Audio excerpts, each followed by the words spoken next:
السلام علیکم ورحمۃ اللہ وبرکاتہ۔ یوٹیوب چینل مدنی اپڈیٹ پر خوش آمدید۔ آج ہم سوال لے کر آئے ہیں 11ویں کی حقیقت۔ آئیے سوال سنتے ہیں، پھر اس کا مکمل جواب سنتے ہیں۔ کیا فرماتے ہیں علماء دین و مفتیان شرع مدین اس مسئلے کے بارے میں کہ 11ویں شریف کی حقیقت کیا ہے اور اس کے لیے کوئی خاص جگہ معین ہے یا جہاں بھی دلوائیں ہو سکتی ہے؟ نیز کیا کسی دوسرے بزرگ کے مزار پر غوث پاک کی 11ویں ہو سکتی ہے؟ آئیے اب اس کا مکمل جواب سنتے ہیں۔ 11ویں شریف حضور سیدنا غوث اعظم رضی اللہ تعالیٰ عنہ کے ایصال ثواب کے لیے منعقد کی جانے والی محفل کو کہا جاتا ہے۔ آپ رضی اللہ تعالیٰ عنہ کا یوم وفات 11 ربیع الثانی ہے، تو اس مناسبت سے آپ کے ایصال ثواب کے لیے 11ویں شریف کے نام سے محافل کا انعقاد کیا جاتا ہے، اور ان محافل میں قرآن خوانی، نعت خوانی و بیان و ذکر و اذکار اور ذکر صالحین کے ساتھ ساتھ طعام و فاتحہ وغیرہ امور خیر کا اہتمام کیا جاتا ہے، اور ایصال ثواب کی صورت میں سیدنا غوث اعظم رضی اللہ تعالیٰ عنہ کی بارگاہ اقدس میں نذرانہ پیش کیا جاتا ہے، اور ایصال ثواب کرنا قرآن پاک، احادیث مبارکہ اور اقوال فقہا و افعال سلف صالحین سے ثابت ہے۔ نیز 11ویں شریف کی محفل اور دعا کے لیے کسی خاص جگہ یا وقت کے تعین نہیں ہے، بلکہ یہ کسی بھی وقت اور جگہ مثلا مسجد، مدرسے، کسی کے گھر اور کسی بزرگ کے مزار پر بھی ہو سکتی ہے۔ جو لوگ اپنے پہلے گزرے ہوئے لوگوں کے لیے مغفرت کی دعا کرتے ہیں، اللہ تعالیٰ کا ان کے بارے میں ارشاد پاک ہے۔ القرآن الکریم، سورۃ الحشر، آیت نمبر 10، ترجمہ کنز ایمان۔ اور وہ جو ان کے بعد آئے عرض کرتے ہیں، اے ہمارے رب ہمیں بخش دے اور ہمارے بھائیوں کو جو ہم سے پہلے ایمان لائے۔ اس آیت کے تحت مفتی احمد یار خان نعیمی علیہ رحمت القوی فرماتے ہیں، اس سے دو مسئلے معلوم ہوئے۔ ایک یہ کہ صرف اپنے لیے دعا نہ کرے، سلف کے لیے بھی کرے۔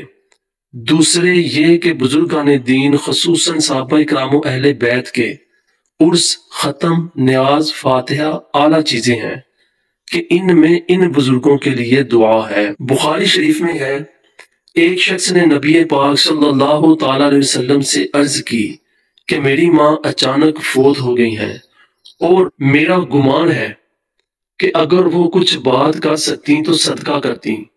اگر میں ان کے لیے کچھ صدقہ کروں تو کیا انہیں اجر ملے گا؟ تو آپ صلی اللہ تعالیٰ علیہ وسلم نے فرمایا، ہاں ملے گا۔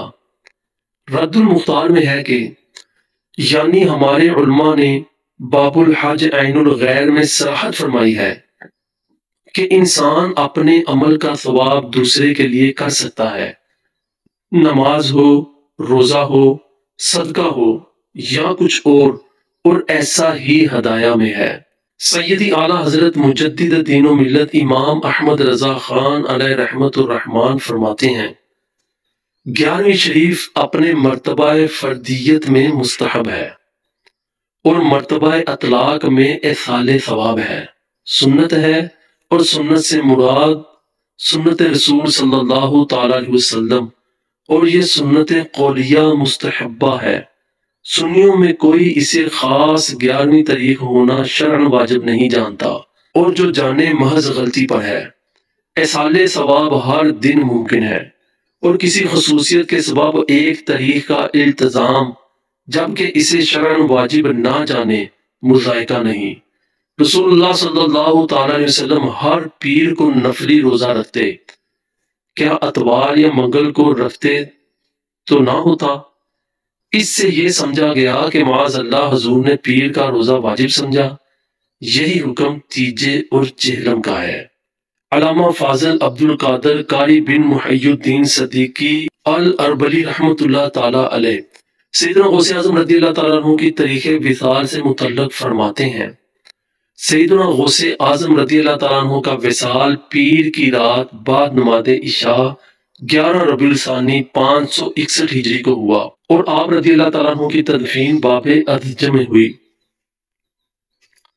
سیدنا غوث اعظم رضی اللہ تعالیٰ عنہ کے عرس کے متعلق شیخ عبدالحق محدث دہلوی رحمۃ اللہ تعالیٰ علیہ فرماتے ہیں، ہمارے ہندوستان میں حضور غوث پاک کا یوم عرس 11 ربیع الاخر مشہور ہے، اور یہی تاریخ آپ کی ہندی اولاد و مشائخ میں متعارف ہے۔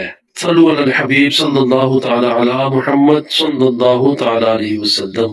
مزید اچھی ویڈیو حاصل کرنے کے لیے ہمارے چینل کے ساتھ منسلک رہیں۔ انشاءاللہ مزید اچھی ویڈیو کے ساتھ ہم جلد حاضر ہوں گے۔